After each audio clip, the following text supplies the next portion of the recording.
Hey guys, it's Kelly. So, I forgot to hit record, so you missed all this. You missed all the fun mess making. But I'll run through what I did. So, basically, I had some propagations in water of the Philodendron regular green. I guess jade, right? It's just the jade plant. Yeah, and I threw those in some soil. I'm going to be mindful and try to remember to keep the soil wet, because going from water to soil will shock the plant. The plant is used to having a whole bunch of water available. Now it's not, but it will have some more nutrients, so then we'll have hopefully some bigger leaves growing. So we did that. This is parts of my Tradescantia zebrina, and I transferred that from a larger pot into the smaller pot. Because I dropped it and broke a lot of it off.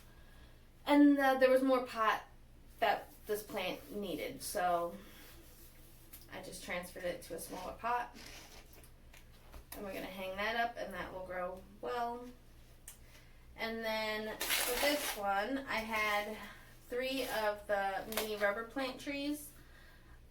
The Ficus elastic ruby, Ficus elastic Taniki, and Ficus elastic burgundy plants. I had them in 3 separate pots, and I condensed them into one pot. I didn't mess with any of the roots. They look okay.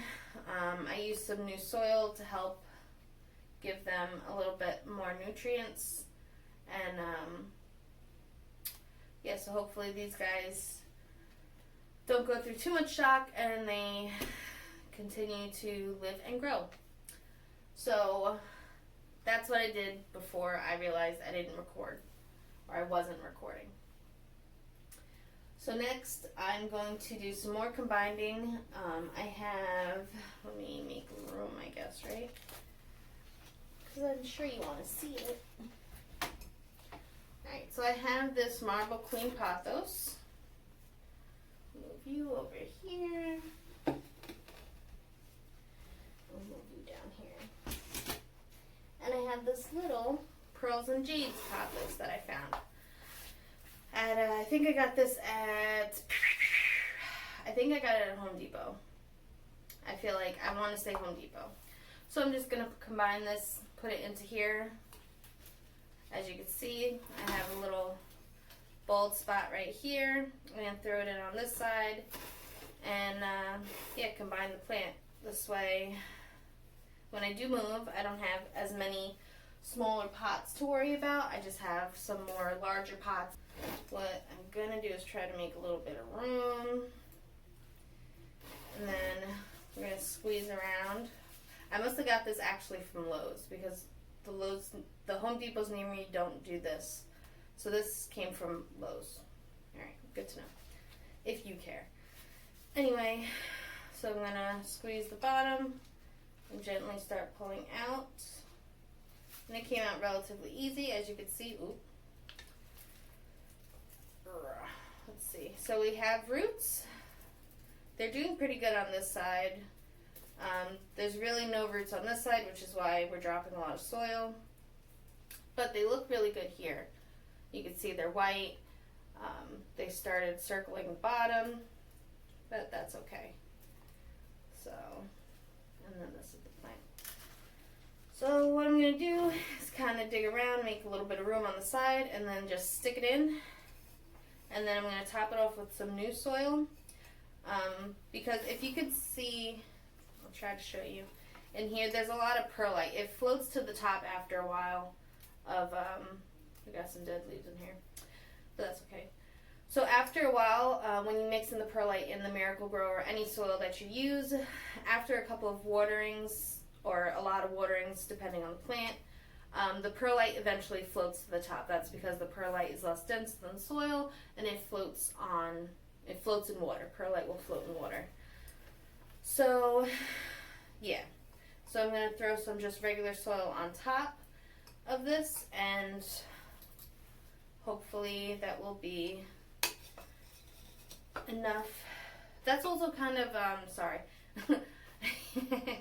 I get a little distracted. But that's a good indicator to me is of when I need to maybe add more fertilizer or just put some more soil on top, is when there's a good amount of perlite on top, like a lot of it has floated up.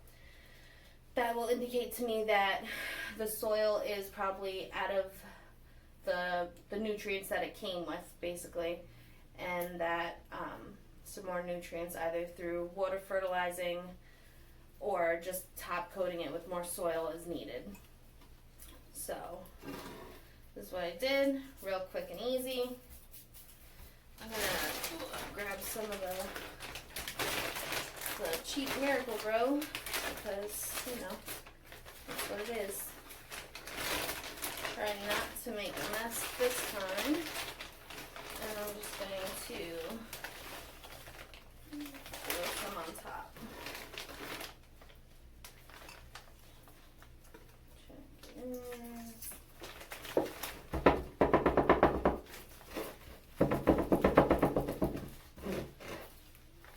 I don't want to put too much because I don't want to, like, when I water it, I don't want it to come out. I want there to still be a little lip around the edge so I don't spill water. But, so, this is what I'm doing for this. And I've got now 2 plants down into 1 pot. So we'll see what else I can combine and I will get back to you. So,